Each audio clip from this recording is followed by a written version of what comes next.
Hello and welcome to the Regenerative Acceleration performance explanation video.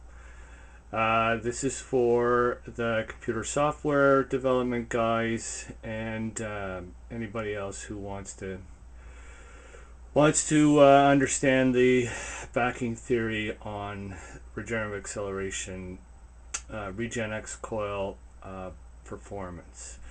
So if we look at a conventional coil is a low impedance coil.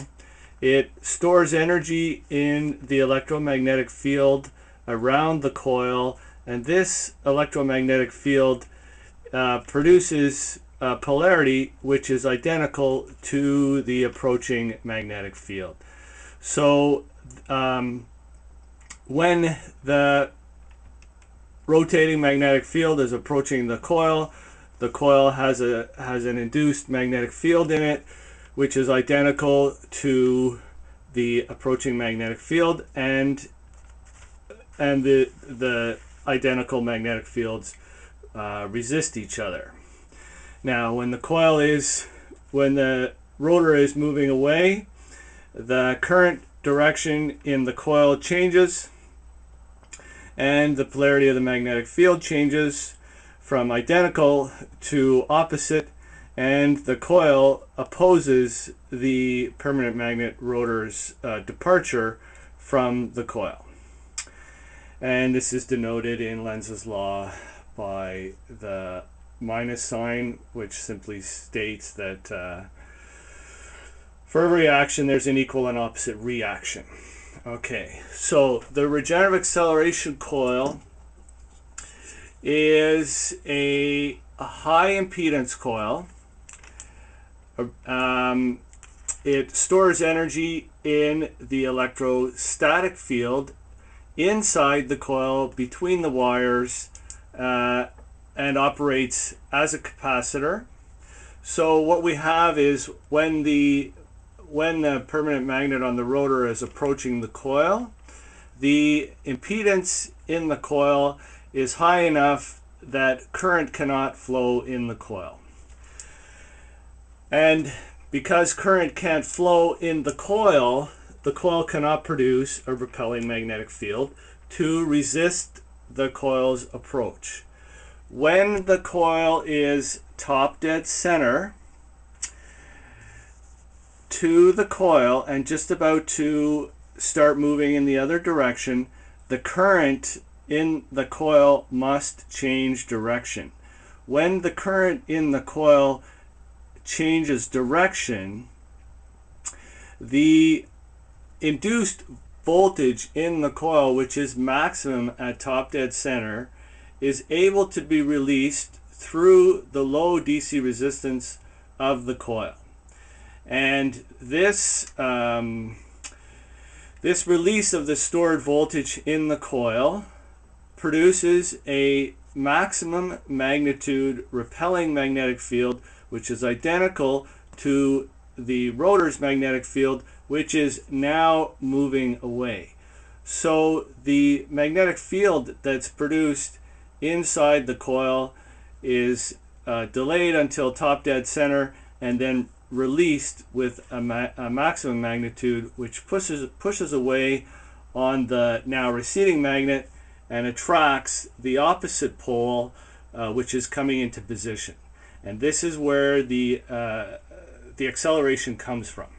And if this was denoted in Lenz's law, the minus sign would be changed to a plus sign.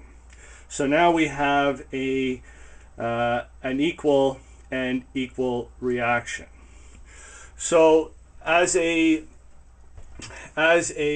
circuit diagram, we have our rotating magnetic field, which is producing current through our coil, and our coil is creating a magnetic field. At low frequencies, the self-induced capacitance is also quite small. It's negligible. Now, as the frequency increases, the impedance of the coil increases, and the self-induced capacitance also increases in the coil. So the impedance goes up, the current flow through the coil goes down, the repelling magnetic field produced in the coil also goes down, and the coil is gradually storing energy as voltage rather than storing energy in the electromagnetic field. So eventually, once you hit the critical minimum frequency for the coil, there's no current flowing through the coil, there's no repelling magnetic field, all of the energy is being stored in the self-induced capacitance of the coil. When the rotating magnetic field on the rotor is top dead center, the induced voltage in the coil is maximum. At this instant in time, the stored voltage in the self-induced capacitance of the coil can now be released through the low DC resistance of the coil, producing the maximum repelling magnetic field that we talked about here at top dead center, and the current flow through the coil is now maximum. And once the magnet moves away and the south pole begins to approach, then the process is repeated. And I also want to state that the DC resistance of the regenerative acceleration coil does not need to be huge. This is a regenerative acceleration coil that has a DC resistance of 2.6 ohms. So, and it creates regenerative acceleration at its own critical minimum frequency. Each regenerative acceleration coil has its own critical minimum frequency. So the initial acceleration point that can be derived by the regenerative acceleration coil can be altered by changing the impedance of the coil. This is another regenerative acceleration coil that uses thinner gauge wire, a higher DC resistance, and it will produce regenerative acceleration at a lower RPM than this coil. But this coil will produce a larger magnitude of current through the load. So depending on what the application is, the coil has to be designed accordingly. Thank you for viewing. Cheers.